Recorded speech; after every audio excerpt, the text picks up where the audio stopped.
Projects हैं उनकी कीमतें भी 20%, 30%, 40% अपने आप बढ़ जाएंगी और वो पैसा कमाकर चांदी कूटेंगे। तो सैनी साहब को ये बढ़ोतरी फौरन वापस लेनी चाहिए, क्योंकि ये लोक विरोधी है, जन विरोधी है।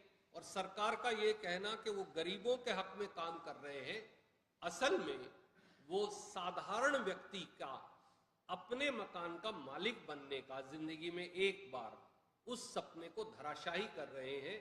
और इतिहास के पन्नों में इसके लिए श्रीमान नायब सैनी का नाम लिखा जाएगा। कोई प्रश्न आप पूछना चाहें तो स्वागत। ये कागजात मैं आपको भेज रहा हूं।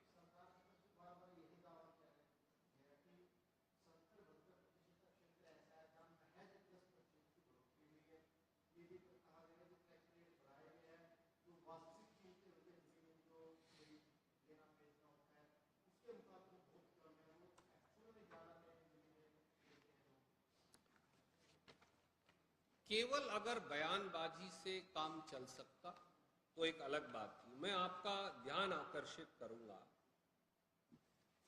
एक बहुत ही साधारण गरीब कॉलोनी है। गुड़गांव तो वैसे सारा महंगा है, चप्पा चप्पा 1-1 इंच। मैं इसलिए उसका नाम लिख दिया, महावीरपुरा। वो भी छोड़ दीजिए और नीचे आ जाइए। ग्रुप हाउसिंग सोसाइटी के फ्लैट्स जो हैं सेक्टर 104 से 115, वो सबसे साधारण नौकरी पेशा क्लास सी क्लास बी का एम्प्लॉय लेने लग रहा है गुड़गांव में। जो उधर सेटल होना चाहता है, जो दक्षिणी हरियाणा या गुड़गांव, रेवाड़ी, फरीदाबाद का, 104 से 115 बिल्कुल आखिर वाले सेक्टर है। वहां लाइसेंस कॉलोनी में फ्लैट का रेट था 2018-19 में 3000, वो अब 4200 हो गया। हुड्डा में अगर कोई फ्लोर लेना चाहे रेट था 5500, वो 7800 हो गया। महावीरपुरा एक पुरानी कॉलोनी है, बहुत गरीब बसी हुई साधारण लोगों की, 30,000 था, वो 44,100 हो गया। मेरा ये कहना है कि आप इस प्रकार से 50%, 60%, 70%, 100%, 200%, 300% पिछले 5 साल में जो आप रेट बढ़ा रहे हैं, आखिर में ये इन घरों को और अपना घर लेने के सपने को आम जनमानस से दूर कर रहा। और पैसा कमाना, राजस्व कमाना एक बात है, पर लोगों को अगर सरकार वसूली गैंग बन जाए, एक तरफ तो माफिया है वो वसूली करता है, पर यहां तो सरकार जो है लीगली सैंक्शन लूट थ्रू स्टैंप ड्यूटी, वो एक अधिकृत लूट कर रहे हैं, वसूली गैंग बन गई।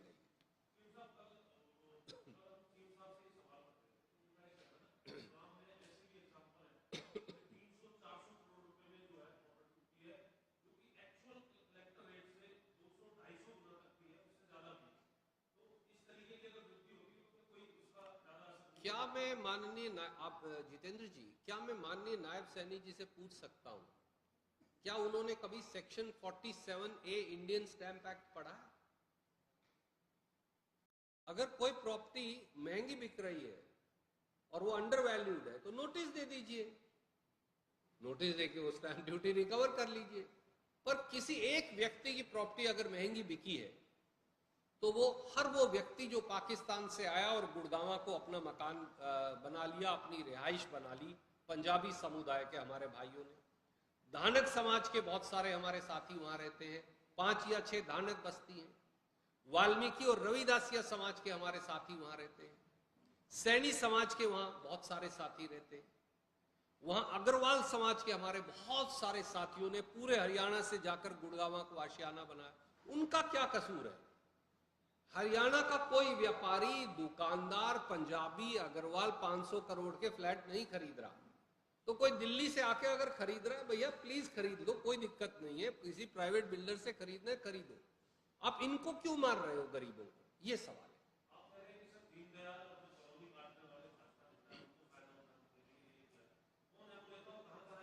देखिए आदरणीय साथी, मैंने ये उदाहरण दिया, ज्यादातर शहरों और कस्बों में अगर आप देखेंगे, जो दीनदयाल के नाम पर जो कॉलोनियां काट रहे हैं, उनके भाजपा से घनिष्ठ संबंध है। कृपया करके सर्च करेंगे, आप तो तो खोजी पत्रकार हैं, आप देख सकते हैं। सवाल ये है, इससे भी बड़ा है, हर बार जब आप कलेक्टरेट बढ़ाते हैं, हरियाणा में इस समय, मैं एक जगह कहीं पढ़ रहा था मैजिक ब्रिक्स या किसी वेबसाइट पर, लगभग 10 करोड़ से 25 crore square feet residential under development है अलग अलग शहरों में।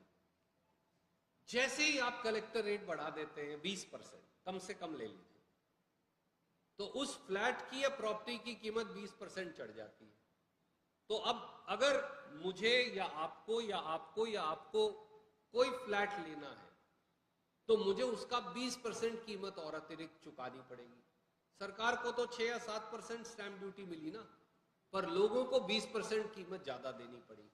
तो थोड़ा देखकर बढ़ाइए, इलाके देखकर बढ़ाइए, जो बहुत महंगे इलाके बढ़ा लीजिए, पर आम जनमानस पर, SC BC समाज पर, अग्रवाल पंजाबी समाज पर जब आप इस प्रकार का इस्टेब्लिश्ड कॉलोनी जो 100 साल से हैं, उनके कलेक्टर रेट बढ़ाकर बोझ डालते हैं, तो हरियाणा के साधारण व्यक्ति की कमर टूटती है।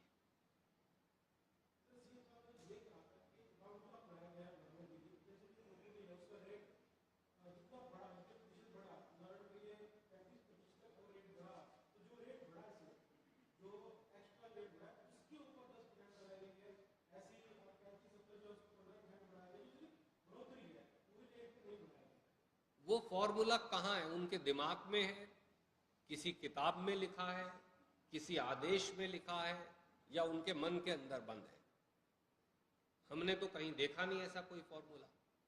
मैंने इसीलिए मैं ये कोशिश करता हूं कि एक प्रतिलिपि ये पंजाब के कानून की भी आपको भेजता हूं।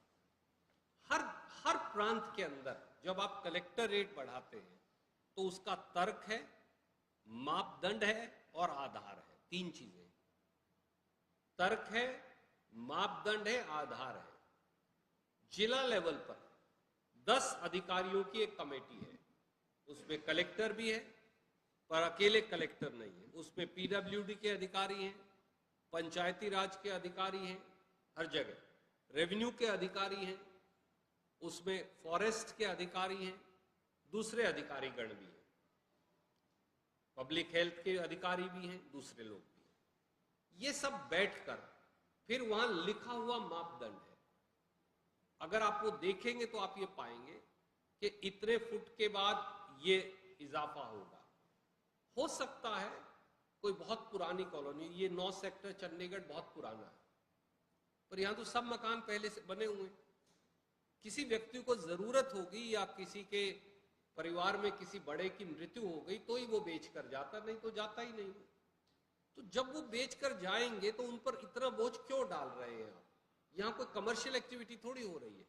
और गुड़गांवा है, पंचकुला है, फरीदाबाद है, करनाल है, कुरुक्षेत्र है, सोनीपत है, रोहतक है, कैथल भी है, जींद, हिसार है।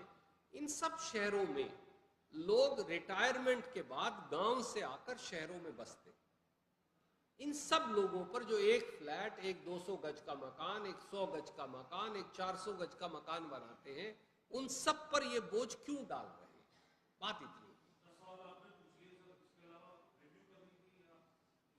जी, मैंने बिल्कुल ये कहा कि उन्हें ये वापस, मैंने जब ये 10 सवाल समाप्त किए तो कहा कि मैं श्रीमान नायब सैनी जी से आग्रह करूंगा, हट धर्मिता छोड़ें, सत्ता की जिद छोड़ें, लोगों को लूटकर मुनाफा कमाने की जो ये एक तरीका है इसे छोड़ें, प्रणाली को बंद करें और ये सारे कलेक्टर रेट रोल बैक करें, इन्हें वापस लिया जाए, क्योंकि ये बहुत ज्यादा है और इनका ना कोई तर्क है, ना आधार है और ना इनका कोई औचित्य है।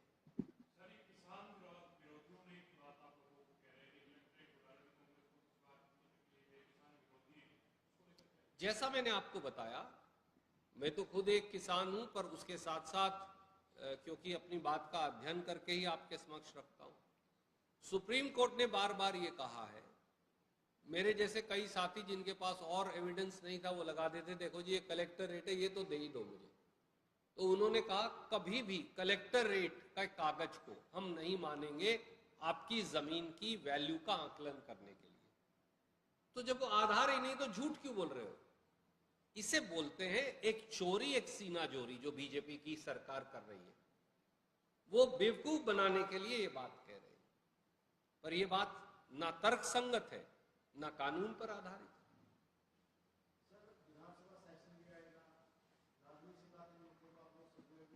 जी,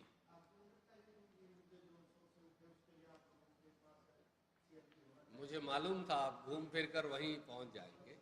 देखिए, मैं तो एक कार्यकर्ता हूं पार्टी का, ये निर्णय मेरे अधिकार क्षेत्र में नहीं है, पर मैं आपका जो आग्रह है वो माननीय हमारे प्रभारी महासचिव जो हैं बीके हरिप्रसाद जी, उन तक अवश्य पहुंचाऊंगा और उन्हें बताऊंगा भी कि हमारे एक सजग पत्रकार ने ये अच्छा सुझाव दिया है, सकारात्मक तौर से लिया जाना चाहिए, और मैं उसी सकारात्मक तौर से लेके आपकी इस भावना को उन तक पहुंचा।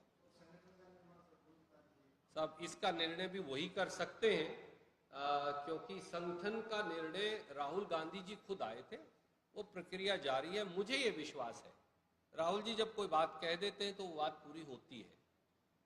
अगले फोर्टनाइट से कम में, 15 दिन से कम में, मुझे किसी ने बताया नहीं है, मैं आपको कह दूं कि हाँ मैं अधिकृत हूं, पर जो प्रक्रिया कर रहे हैं बीके हरिप्रसाद जी और दूसरे साथी, मुझे लगता है अगले 15 दिन 20 दिन के अंदर संगठन का गठन वो कर देंगे।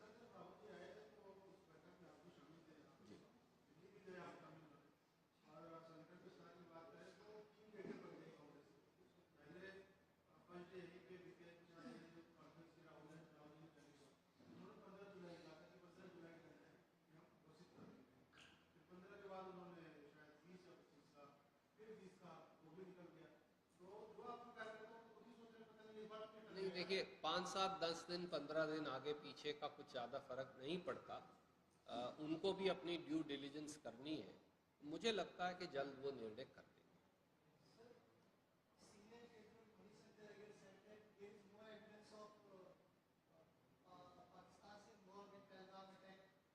Well, he is not a member of Congress party. Why should I comment on his opinion? Somebody can have an opinion.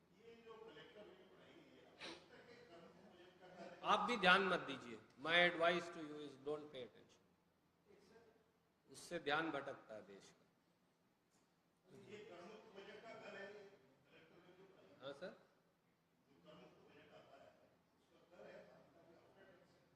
हाँ, ये वसूली, मैंने जैसे आपको कहा, ये सैनी सरकार की वसूली की कवायद है, और जो गठजोड़ सरकार और शराब ठेकेदारों का था, जिसकी वजह से राजस्व को चूना लगा, उसे पूरा करने के लिए अब हरियाणा के आम जनमानस को लूटा जा रहा है।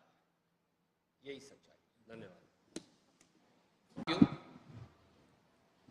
आज एक अत्यंत लोगों की जिंदगी से जुड़ा, 2.5 करोड़ से अधिक हरियाणवियों की जिंदगी से जुड़े मुद्दे को लेकर हम आपके बीच में उपस्थित हैं। अगर मैं उसको 2 या 3 लाइनों में उसका सार अगर बताऊं, तो कलेक्टर रेट की मार से जनता का पैसा गायब, और वसूली वाली भाजपा सरकार है नायब। ये हरियाणा के लोग अब कलेक्टर रेट की मार पड़ने के बाद कह रहे हैं। कलेक्टर रेट बढ़ोतरी से एक अनुमान यह है कि हरियाणा की जनता पर लगभग 5,000 करोड़ का सालाना अतिरिक्त बोझ पड़ने वाला है। जमीन महंगी, घर महंगे, फ्लैट महंगे, महंगाई 7वें आसमान पर। शायद इसीलिए लोग कह रहे हैं कि भाजपा है तो महंगाई है।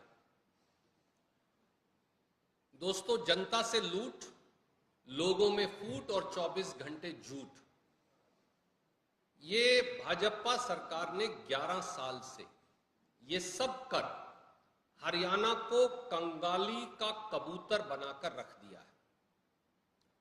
जनता से बिना किसी संवाद, बिना किसी चर्चा, बगैर किसी मापदंड, बगैर किसी तर्कपूर्ण आधार के 8 महीने में 2 बार हरियाणा में कलेक्टर रेट की बढ़ोतरी हो गई, बेतहाशा वृद्धि हो गई, ये नायब सैनी सरकार के निकम्मेपन, तानाशाही और आर्थिक कुप्रबंधन का प्रमाण है। भाजपा ने साल 2022 तक सबको पक्का मकान देने का जुमला दिया था, लेकिन अब आम जनता पर वसूली और लूट का बोझ डालकर मेहनत की कमाई से मकान बनाना भी दूभर कर दिया है। मैं आप सब से और आपके दर्शकों और पाठकों से कहूंगा, क्या आज कोई नौकरी पेशा व्यक्ति, क्या आज कोई मध्यम वर्गीय व्यक्ति, क्या आज कोई छोटा दुकानदार या शहरी व्यक्ति ये सपना देख भी सकता है कि वो हरियाणा में गुड़गांव में, फरीदाबाद में, सोनीपत में, बहादुरगढ़ में, इन सब इलाकों के अंदर, पंचकुला में, क्या वो अपना मकान बनाकर इज्जत से, ईमानदारी से रह सकता है? जवाब नहीं में मिलेगा। मकानों के रेट इतने बढ़ चुके हैं कि मध्यम वर्ग हो, गरीब हो, शहरी हो, नौकरी पेशा हो, अब उससे हाउस लोन जो लेता है बैंक से, उसकी ईएमआई भी नहीं दी जा रही, और ये आप सब हर रोज भुगतते हैं। कलेक्टर रेट बढ़ाकर उनके सपनों को चकनाचूर किया जा रहा है। तो क्या आम हरियाणवी अब पूरी उम्र लोन देकर किस्त चुकाने के लिए है? मुख्यमंत्री श्री नायब सैनी जी व उनकी सरकार खजाना भरने के नाम पर कलेक्टर रेट बढ़ोतरी से, जैसे मैंने कहा, लगभग 5,000 करोड़ सालाना कमाने वाली है। एक तरफ तो साल 2025-26 में अगर बजट के डॉक्यूमेंट देखें तो उसमें खुद नायब सैनी जी ने कहा है बतौर फाइनेंस मिनिस्टर कि स्टाम्प ड्यूटी और रजिस्ट्रेशन फीस से वो 16,555 करोड़ इस साल कमाने वाले हैं। पिछले साल यानी 24-25 में ये मात्र 14,000 करोड़ था, तो उन्होंने खुद ही मान लिया कि 2700 करोड़ तो वो अतिरिक्त लगाएंगे ही। पर अब एक्साइज माफिया और सरकार के जो गठजोड़, जिसका खुलासा मैं एक दिन बाद में आपसे करूंगा, जिसकी वजह से ठेकों की ऑक्शन ही नहीं हुई और सरकार के राजस्व को चूना लगाया गया है, अब उसकी भरपाई करने के लिए इस 2700 करोड़ में 2,000 करोड़ का और, यानी लगभग 5,000 करोड़ स्टैंप ड्यूटी पर कलेक्टर रेट बढ़ाकर स्टैंप ड्यूटी से वसूलने का प्लान है। यह सीधी सीधी बात है, यही खेल है। और यकायक ये जो कलेक्टर रेट बढ़ते हैं, इसमें सरकार और बिल्डरों का गठजोड़ भी है, क्योंकि आजकल सब भाजपाई और उनके चेले दीनदयाल आवास योजना हर शहर में बनाते और काटते आपको मिलेंगे। चेक कर लीजिए, पूरे हरियाणा का कोई शहर निकाल लीजिए, हर जगह भाजपाई दीनदयाल आवास योजना चला रहे हैं या काट रहे हैं। और बाकी के भी जो बिल्डर्स हैं, जैसे ही आप कलेक्टर रेट बढ़ाते हैं, खड़े खड़े उन सब की प्रॉपर्टीज की कीमत उतनी और बढ़ जाती है, इजाफा हो जाता है। और आखिर में इसको भुगतता कौन है? जो फ्लैट लेगा, जो मकान लेगा, जो प्लॉट लेगा, आखिर में ये पैसा उसको देना पड़ता है। और यही नहीं, मैंने एक छोटा सा आंकलन और भी किया। पिछले 5 साल पहले 18-19 में, 11 साल पहले भी नहीं गया, मैंने इनके कलेक्टर रेट का डेटा निकाला और उसे अब जो 24, अभी 25-26 में जो कलेक्टर रेट लगाए गए हैं उससे कंपेयर करने की कोशिश की, तो ये पाया, और ये 100% मैं नहीं अभी किया है, पर लगभग 10-10, 12-12 सैंपल पिकअप किए अलग अलग शहरों के। ये 8 शहरों के सैंपल आपको भेज रहा हूं। 250-250% पिछले 5 साल में कलेक्टर रेट बढ़ा दिए गए। तो 5 साल में हरियाणा में 250% प्रॉपर्टी बढ़ गई। मैं आपको 2 या 3 पढ़कर बताता हूं। गुड़गांव को ले लीजिए, group housing cooperative society all sector, 18-19 में कलेक्टर रेट था 3,600 रुपया पर स्क्वायर फीट। अब कलेक्टर रेट जो उन्होंने वेबसाइट पर लगाया है, हो सकता उससे भी ज्यादा हो, वो है 9,500 रुपया पर स्क्वायर फीट। यानी कितनी बढ़ोतरी हुई? 250% से ज्यादा की बढ़ोतरी हो गई। इन्होंने तो मंदिरों को भी नहीं बख्शा। कहते तो हैं हम धर्म का आदर करते हैं। रिलीजियस प्लेसेस यानी मंदिर के लिए जो जमीन अलॉट होती थी 18-19 में उसकी कीमत थी 11,300 रुपया गज। अब कलेक्टर रेट कर दिया है 19,800 रुपया गज, यानी 70% तो वो भी बढ़ा दी।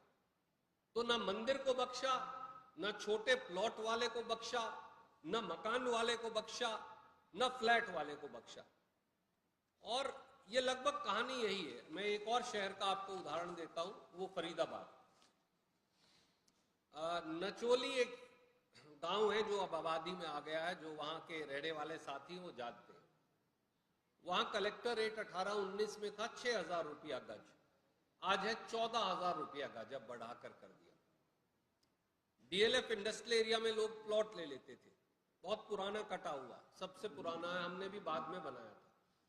वहां 18-19 में कलेक्टर रेट था 10,000 रुपया गज, इन्होंने बढ़ाकर कर दिया 22,000 रुपया गज, 120% बढ़ोतरी। पिछले नचोली में थी 130%। भसकोला एक और गांव है जहां छोटे छोटे मजदूर या दूसरे मध्यम वर्गीय साथी या कर्मचारी या रिटायर्ड कर्मचारी मकान बना लेते।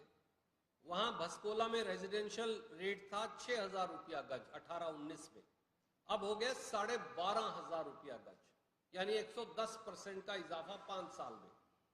एक और छोटा सा गांव है भूपानी, फरीदाबाद में, वहां 18-19 में कलेक्टर रेट था 6500 रुपया गज, अब हो गए 14,000 रुपया गज, यानी 110% का इजाफा।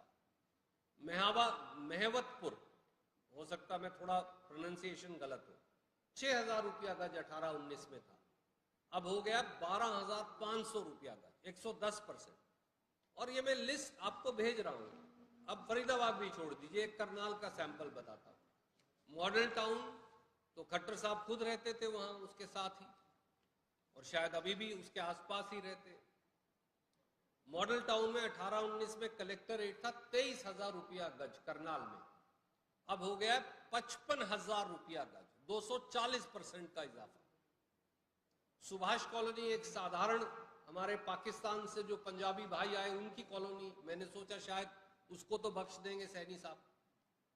20,000 रुपया गज था 18-19 में करनाल की सुभाष कॉलोनी में, अब हो गया 38,000 रुपया गज, 90% से ज्यादा का इजाफा। एक शहर और बताकर फिर मैं बंद कर दूंगा क्योंकि आपका समय नहीं लेना चाहता। अंबाला में मैं देख रहा था, मॉडल टाउन अंबाला सिटी सबसे पुराना है, हम तो बच्चे हैं जब से जाते थे। वहां रेजिडेंशियल प्रॉपर्टी का कलेक्टर रेट 18-19 में था 7,500 रुपया, अब हो गया 38,500, यानी लगभग 500% का इजाफा।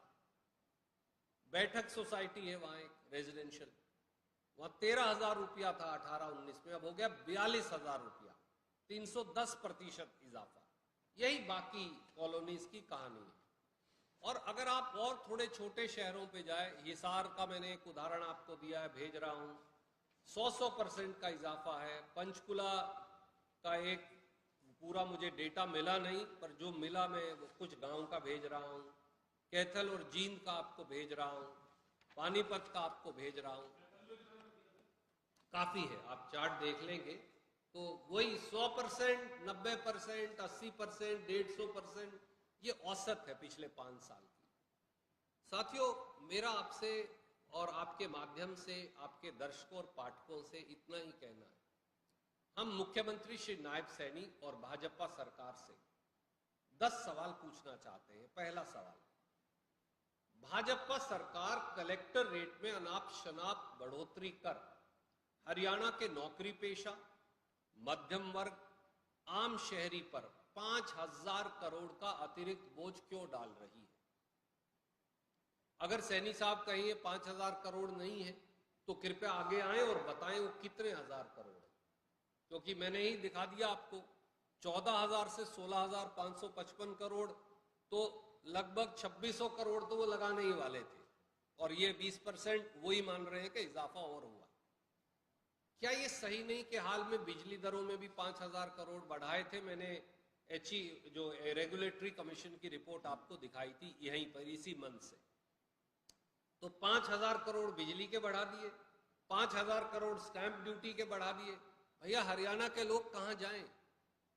दूसरा सवाल, क्या यह सही नहीं कि कल उन्होंने प्रेस विज्ञप्ति जारी की, वो ये शाम को, और उसमें बड़े आंकड़ों की हेराफेरी की कोशिश की, और उसमें ये कहा कि जो बढ़ोतरी है वो 10-15% से 50% तक की है। ये चार्ट उसके पन्ने 2 पर मैं पढ़ रहा हूं, ये था। तो अगर आप यही सही मान लो तो औसत 25% हो गई ना, 10 से 50% की औसत 25 मान लो, वैसे 30 हो जाएगी पर 25 ही मान लो आप। तो अगर 16,555 करोड़ आप कमाने वाले थे स्टैंप ड्यूटी से, और आपने 25% औसतन इजाफा उसमें कर दिया, तो वो राशि ही 4,139 करोड़ बनती है। तो मैं इसीलिए कह रहा हूं कि 5,000 करोड़ का बोझ है। तो ये बोझ क्यों? तीसरा सवाल, ये तो सीधा अपना अग्रवालों वाला हिसाब है बंसल साहब। क्या भाजपा सरकार ने अपनी प्रेस विज्ञप्ति की पहली लाइन में यह नहीं स्वीकार लिया कि कलेक्टर रेट 1 साल में 1 बार बढ़ाए जाएंगे? तो मैं पूछ रहा हूं फिर 8 महीने में 2 बार क्यों बढ़ा दिए भैया? एक 1 दिसंबर 2024 से, एक 1 अगस्त 2025 से। तो आपकी प्रेस विज्ञप्ति की तो पहली लाइन ही झूठी है। चौथा सवाल, क्या हाल में ही नायब सैनी सरकार ने बजरी, रेती और रोड़ी के दाम नहीं बढ़ाए? रॉयल्टी में 100, 200, 200, 300, 300% इजाफा नहीं किया? क्या सीमेंट, स्टील और ईंट के दाम भाजपा की केंद्र और हरियाणा की सरकारों में पिछले 5 साल में 200% से 300% नहीं बढ़ गए? क्या बार बार इनके ऊपर कलेक्टर रेट बढ़ाकर नायब सैनी सरकार और भाजपा आम शहरी व्यक्ति का अपने घर का खुद मालिक बनने के सपने को नहीं तोड़ रही? पांचवां सवाल, मैंने आपको ये सारा चार्ट अभी दिखाया, ये रहा। तो क्या भाजपा सरकार 5 साल में कलेक्टर रेट की बढ़ोतरी का आकलन करे तो ये 50% से लेकर 250% तक आता है, 300% तक भी आता है। तो क्या बार बार कलेक्टर रेट बढ़ाकर और 2 गुना, 1.5 गुना, 50%, 90%, 300% रेट बढ़ाकर आप साधारण व्यक्ति के घर के मालिक बनने के सपने को चकनाचूर नहीं कर रहे? अगला सवाल, भाजपा सरकार ने इस प्रेस विज्ञप्ति में यह भी कह दिया कि रेट इसलिए बढ़ा रहे हैं क्योंकि हरियाणा के किसान रेट बढ़ाने की मांग कर रहे हैं। आज अखबार में आपने सबने छापा भी। क्या भाजपा सरकार द्वारा यह कहना अपने आप में बेतुका नहीं कि कलेक्टर रेट किसानों की मांग पर बढ़ाए गए? क्या सुप्रीम कोर्ट ने 1 नहीं, 2 नहीं, 12 बार से अधिक ये निर्णय करके नहीं कहा कि कलेक्टर रेट किसान की जमीन की अधिग्रहण की कीमत के आंकलन का आधार ही नहीं हो सकता? तो भैया जब मेरी जमीन की अधिग्रहण हुई जमीन की वैल्यू आंकने का आधार ही कलेक्टर रेट नहीं हो सकता, तो क्यों हमें मंडकर लोगों पर बोझ डाल रहे हो? और वो कौन सी जमीन है 40-40, 50-50 साल पुराने बसे शहरों में किसान की जो अब आप एक्वायर कर रहे हो? क्योंकि आप तो गरीबों की बस्तियों, मध्यम वर्ग की बस्तियों, पाकिस्तान से आए हमारे पंजाबी भाई, हमारे अग्रवाल भाई, छोटे छोटे दुकानदार साथी, उन पर ये बोझ डाल रहे। वहां कौन सी खेती की जमीन है ही नहीं। अगला सवाल, 8वां सवाल, क्या यह सही नहीं कि हर बार जब आप कलेक्टर रेट बढ़ाते हैं तो प्रदेश में महंगाई और मुद्रास्फीति, इन्फ्लेशन और महंगाई दोनों बढ़ते हैं साथ साथ? क्योंकि जब हर बार कलेक्टर रेट बढ़ता है तो बिल्डर प्लॉट की कीमत बढ़ाता है, बिल्डर जो है वो फ्लैट की कीमत बढ़ाता है, बिल्डर मकान की कीमत बढ़ाता है। और क्या कलेक्टर रेट बढ़ाने का आखिरी बोझ केवल और केवल कंज्यूमर यानी साधारण शहरी पर नहीं पड़ता? 8वां सवाल, क्या यह सही नहीं कि 11 वर्षों में भाजपा ने पंचकुला से लेकर और गुड़गांव तक, सरसा से लेकर और नारनौल तक हरियाणा के शहरों और कस्बों को कूड़ेदान और फ्लोटिंग सिटी में बदल दिया है। क्या हरियाणा में चारों ओर आवारा जानवर, सड़कों में गड्ढे, कूड़ा करकट के बदबूदार ढेर, चौतरफा फैला सीवरेज और पानी में तैरती सड़कों का जाल नहीं बिछा हुआ? आप हर रोज दिखाते हैं। जब मूलभूत सुविधाएं ही नहीं है और सरकार इसमें फेल हो गई है तो कलेक्टर रेट क्यों बढ़ा रहे हो? पहले सुविधाएं दीजिए फिर सोचिए।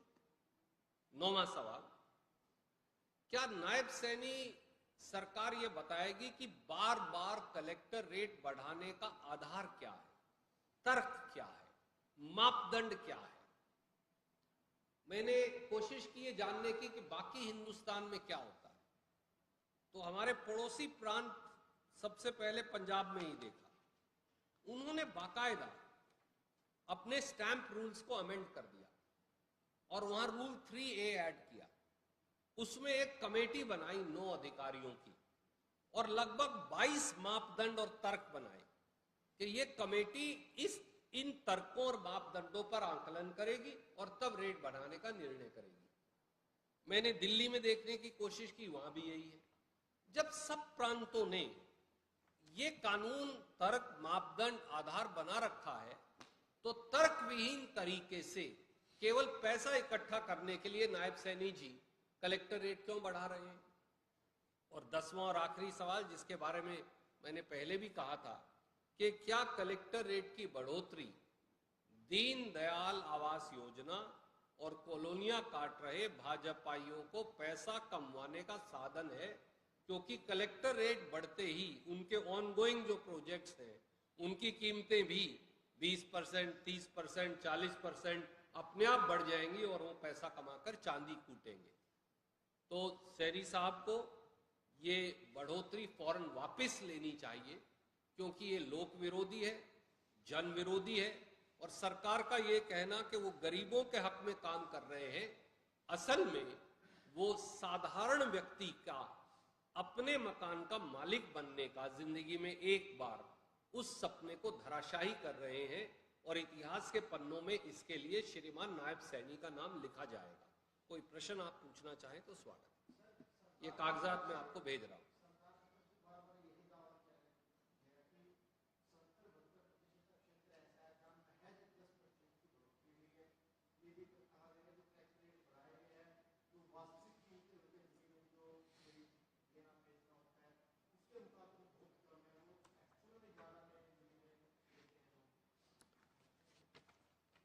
केवल अगर बयानबाजी से काम चल सकता तो एक अलग बात थी। मैं आपका ध्यान आकर्षित करूंगा, एक बहुत ही साधारण गरीब कॉलोनी है। गुड़गांव तो वैसे सारा महंगा है, चप्पा चप्पा 1-1 इंच।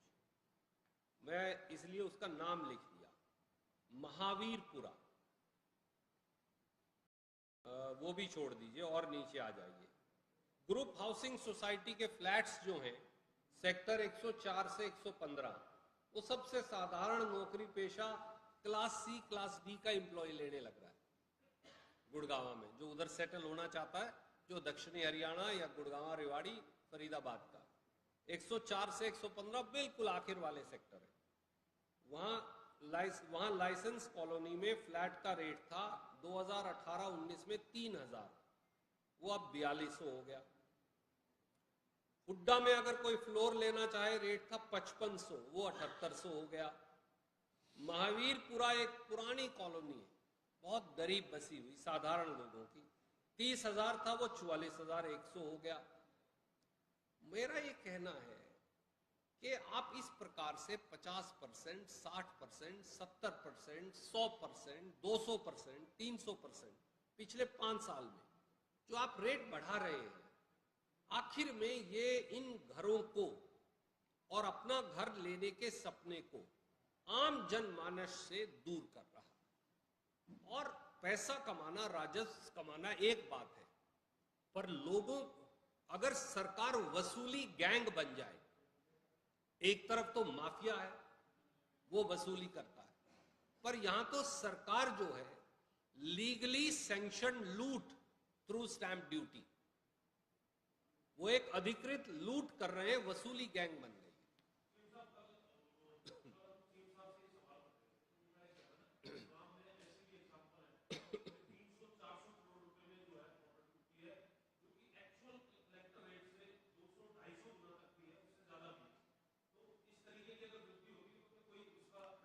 क्या मैं माननीय आप जितेंद्र जी, क्या मैं माननीय नायब सैनी जी से पूछ सकता हूं, क्या उन्होंने कभी section 47A Indian stamp act पढ़ा? अगर कोई प्रॉपर्टी महंगी बिक रही है और वो अंडर वैल्यूड है तो नोटिस दे दीजिए, नोटिस देके वो स्टैंप ड्यूटी रिकवर कर लीजिए। पर किसी एक व्यक्ति की प्रॉपर्टी अगर महंगी बिकी है तो वो व्यक्ति जो पाकिस्तान से आया और गुड़गांव को अपना मकान बना लिया, अपनी रिहाइश बना ली, पंजाबी समुदाय के हमारे भाइयों ने, धानक समाज के बहुत सारे हमारे साथी वहां रहते हैं, 5 या 6 धानक बस्ती हैं, वाल्मीकि और रविदासिया समाज के हमारे साथी वहां रहते हैं, सैनी समाज के वहां बहुत सारे साथी रहते हैं, वहां अग्रवाल समाज के हमारे बहुत सारे साथियों ने पूरे हरियाणा से जाकर गुड़गांव को आशियाना बनाया। उनका क्या कसूर है? हरियाणा का कोई व्यापारी, दुकानदार, पंजाबी, अग्रवाल 500 करोड़ के फ्लैट नहीं खरीद रहा, तो कोई दिल्ली से आके अगर खरीद रहा है, भैया प्लीज खरीद लो, कोई दिक्कत नहीं है, किसी प्राइवेट बिल्डर से खरीदना है खरीदो, आप इनको क्यों मार रहे हो गरीबों को? ये सवाल है।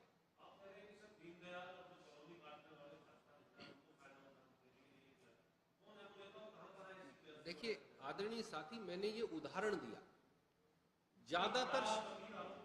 ज्यादातर शहरों और कस्बों में अगर आप देखेंगे, जो दीनदयाल के नाम पर जो कॉलोनियां काट रहे हैं, उनके भाजपा से घनिष्ठ संबंध है। कृपया करके सर्च करेंगे, आप तो खोजी पत्रकार हैं, आप देख सकते हैं।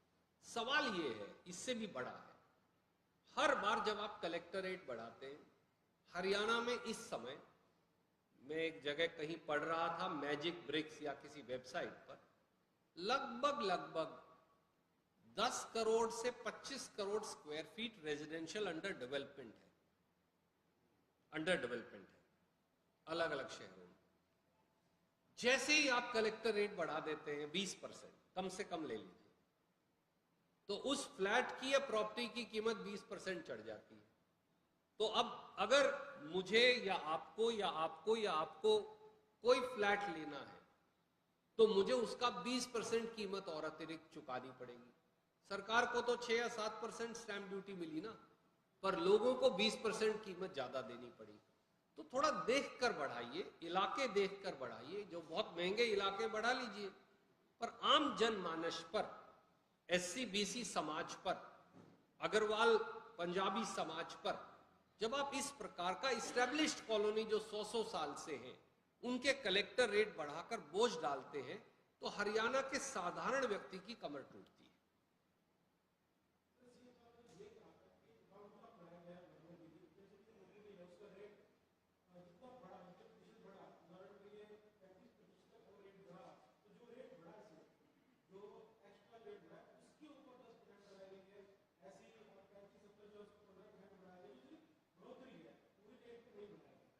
वो फॉर्मूला कहाँ है? उनके दिमाग में है, किसी किताब में लिखा है, किसी आदेश में लिखा है, या उनके मन के अंदर बंद है?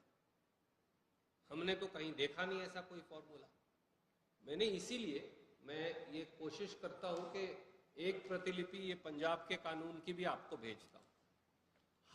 हर प्रांत के अंदर जब आप कलेक्टर रेट बढ़ाते हैं, तो उसका तर्क है, मापदंड है और आधार है। 3 चीजें, तर्क है, मापदंड है, आधार है। जिला लेवल पर 10 अधिकारियों की एक कमेटी है, उसमें कलेक्टर भी है, पर अकेले कलेक्टर नहीं है, उसमें PWD के अधिकारी हैं, पंचायती राज के अधिकारी हैं, हर जगह रेवेन्यू के अधिकारी हैं, उसमें फॉरेस्ट के अधिकारी हैं, दूसरे अधिकारी गण भी हैं, पब्लिक हेल्थ के अधिकारी भी हैं, दूसरे लोग भी हैं। ये सब बैठकर फिर वहां लिखा हुआ मापदंड है। अगर आप वो देखेंगे तो आप ये पाएंगे कि इतने फुट के बाद ये इजाफा होगा। हो सकता है कोई बहुत पुरानी कॉलोनी, ये 9 सेक्टर चंडीगढ़ बहुत पुराना है, पर यहाँ तो सब मकान पहले से बने हुए।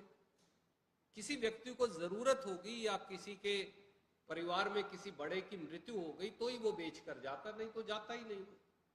तो जब वो बेच कर जाएंगे तो उन पर इतना बोझ क्यों डाल रहे हैं आप? यहाँ कोई कमर्शियल एक्टिविटी थोड़ी हो रही है।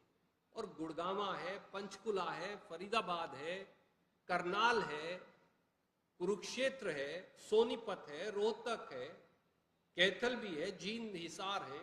इन सब शहरों में लोग रिटायरमेंट के बाद गांव से आकर शहरों में बसते।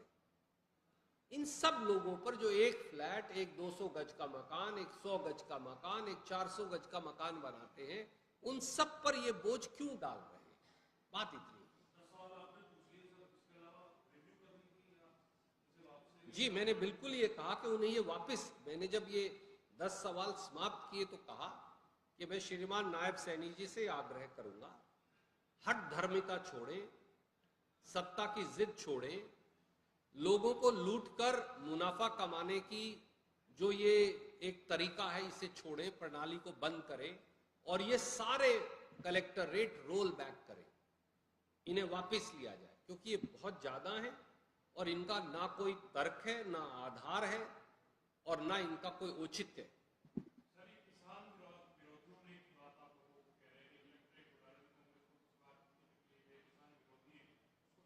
जैसा मैंने आपको बताया, मैं तो खुद एक किसान हूं, पर उसके साथ साथ क्योंकि अपनी बात का अध्ययन करके ही आपके समक्ष रखता हूं, सुप्रीम कोर्ट ने बार बार ये कहा है, मेरे जैसे कई साथी जिनके पास और एविडेंस नहीं था वो लगा देते, देखो जी ये कलेक्टर रेट है, ये तो दे ही दो मुझे।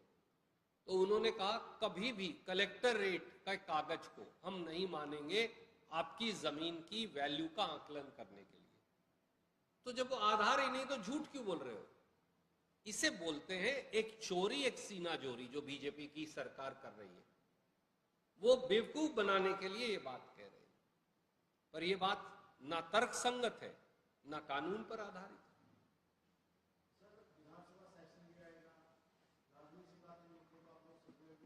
जी,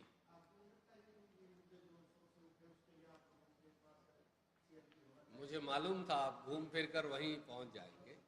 देखिए, मैं तो एक कार्यकर्ता हूं पार्टी का, ये मैं निर्णय मेरे अधिकार क्षेत्र में नहीं है, पर मैं आपका जो आग्रह है वो माननीय हमारे प्रभारी महासचिव जो हैं बीके हरिप्रसाद जी, उन तक अवश्य पहुंचाऊंगा और उन्हें बताऊंगा भी कि हमारे एक सजग पत्रकार ने ये अच्छा सुझाव दिया है, सकारात्मक तौर से लिया जाना चाहिए, और मैं उसी सकारात्मक तौर से लेके आपकी इस भावना को उन तक पहुंचा।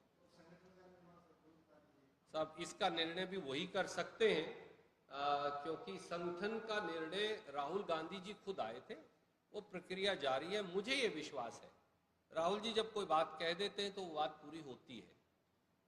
अगले फोर्टनाइट से कम में, 15 दिन से कम में, मुझे किसी ने बताया नहीं है, मैं आपको कह दूं कि हाँ मैं अधिकृत हूं, पर जो प्रक्रिया कर रहे हैं बीके हरिप्रसाद जी और दूसरे साथी, मुझे लगता है अगले 15 दिन 20 दिन के अंदर संगठन का गठन वो कर देंगे।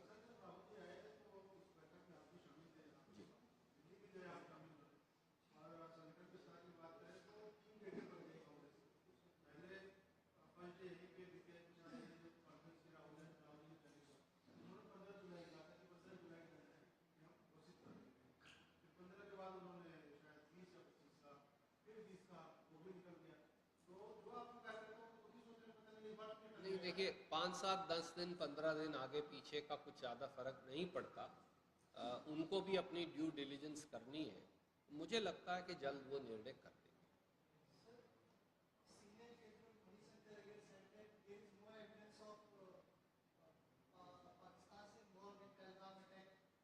Well, he is not a member of Congress party. Why should I comment on his opinion? Somebody can have an opinion. आप भी ध्यान मत दीजिए। My advice to you is don't pay attention, उससे ध्यान भटकता है देश का। हाँ सर,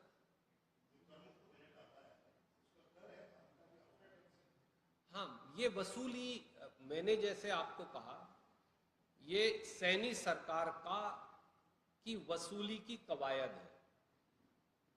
और जो गठजोड़ सरकार और शराब ठेकेदारों का था, जिसकी वजह से राजस्व को चूना लगा, उसे पूरा करने के लिए अब हरियाणा के आम जनमानस को लूटा जा रहा है।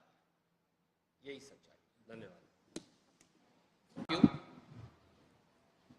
आज एक अत्यंत लोगों की जिंदगी से जुड़ा, 2.5 करोड़ से अधिक हरियाणवियों की जिंदगी से जुड़े मुद्दे को लेकर हम आपके बीच में उपस्थित हैं। अगर मैं उसको 2 या 3 लाइनों में उसका सार अगर बताऊं, तो कलेक्टर रेट की मार से जनता का पैसा गायब और वसूली वाली भाजपा सरकार है नायब। ये हरियाणा के लोग अब कलेक्टर रेट की मार पड़ने के बाद कह रहे हैं। कलेक्टर रेट बढ़ोतरी से एक अनुमान यह है कि हरियाणा की जनता पर लगभग 5,000 करोड़ का सालाना अतिरिक्त बोझ पड़ने वाला है। जमीन महंगी, घर महंगे, फ्लैट महंगे, महंगाई 7वें आसमान पर। शायद इसीलिए लोग कह रहे हैं कि भाजपा है तो महंगाई है। दोस्तों, जनता से लूट, लोगों में फूट और 24 घंटे झूठ, ये भाजपा सरकार ने 11 साल से ये सब कर हरियाणा को कंगाली का कबूतर बनाकर रख दिया है। जनता से बिना किसी संवाद, बिना किसी चर्चा, बगैर किसी मापदंड, बगैर किसी तर्कपूर्ण आधार के 8 महीने में 2 बार हरियाणा में कलेक्टर रेट की बढ़ोतरी हो गई, बेतहाशा वृद्धि हो गई। ये नायब सैनी सरकार के निकम्मेपन, तानाशाही और आर्थिक कुप्रबंधन का प्रमाण है। भाजपा ने साल 2022 तक सबको पक्का मकान देने का जुमला दिया था, लेकिन अब आम जनता पर वसूली और लूट का बोझ डालकर मेहनत की कमाई से मकान बनाना भी दूभर कर दिया है। मैं आप सब से और आपके दर्शकों और पाठकों से कहूंगा, क्या आज कोई नौकरी पेशा व्यक्ति, क्या आज कोई मध्यम वर्गीय व्यक्ति, क्या आज कोई छोटा दुकानदार या शहरी व्यक्ति ये सपना देख भी सकता है कि वो हरियाणा में गुड़गांव में, फरीदाबाद में, सोनीपत में, बहादुरगढ़ में, इन सब इलाकों के अंदर, पंचकुला में, क्या वो अपना मकान बनाकर इज्जत से, ईमानदारी से रह सकता है? जवाब नहीं में मिलेगा। मकानों के रेट इतने बढ़ चुके हैं कि मध्यम वर्ग हो, गरीब हो, शहरी हो, नौकरी पेशा हो, अब उससे हाउस लोन जो लेता है बैंक से, उसकी ईएमआई भी नहीं दी जा रही। और ये आप सब हर रोज भुगतते हैं। कलेक्टर रेट बढ़ाकर उनके सपनों को चकनाचूर किया जा रहा है। तो क्या आम हरियाणवी अब पूरी उम्र लोन देकर किस्त चुकाने के लिए है?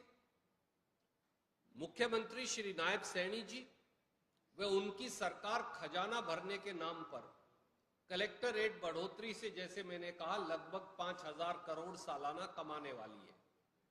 एक तरफ तो साल 2025-26 में अगर बजट के डॉक्यूमेंट देखें तो उसमें खुद नायब सैनी जी ने कहा है बतौर फाइनेंस मिनिस्टर कि स्टाम्प ड्यूटी और रजिस्ट्रेशन फीस से वो 16,555 करोड़ इस साल कमाने वाले हैं। पिछले साल यानी 24-25 में ये मात्र 14,000 करोड़ था। तो उन्होंने खुद ही मान लिया कि 2700 करोड़ तो वो अतिरिक्त लगाएंगे ही।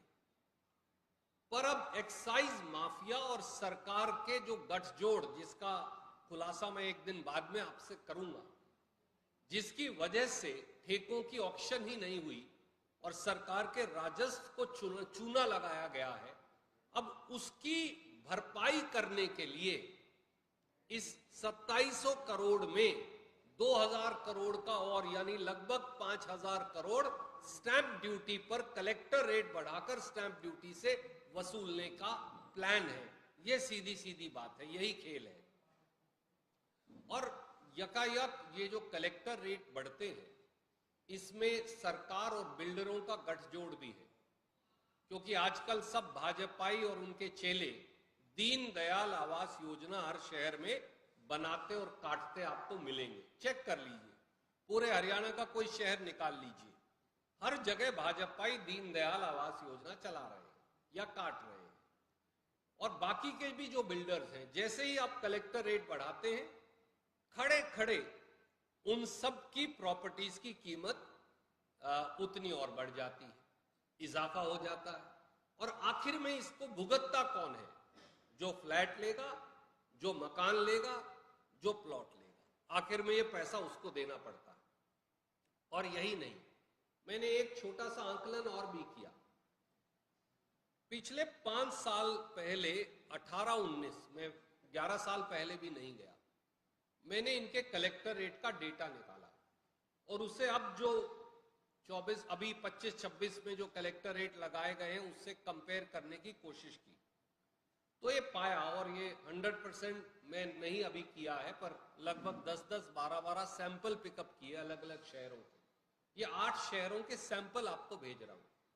250-250% पिछले 5 साल में कलेक्टर रेट बढ़ा दिए गए। तो 5 साल में हरियाणा में 250% प्रॉपर्टी बढ़ गई। मैं आपको 2 या 3 पढ़कर बताता हूं। गुड़गांव को ले लीजिए, group housing cooperative society all sector, 18-19 में कलेक्टर रेट था 3,600 रुपया पर स्क्वायर फीट। अब कलेक्टर रेट जो उन्होंने वेबसाइट पर लगाया है, हो सकता उससे भी ज्यादा हो, वो है 9,500 रुपया पर स्क्वायर फीट। यानी कितनी बढ़ोतरी हुई? 250% से ज्यादा की बढ़ोतरी हो गई। इन्होंने तो मंदिरों को भी नहीं बख्शा। कहते तो हैं हम धर्म का आदर करते हैं। रिलीजियस प्लेसेस यानी मंदिर के लिए जो जमीन अलॉट होती थी, 18-19 में उसकी कीमत थी 11,300 रुपया गज।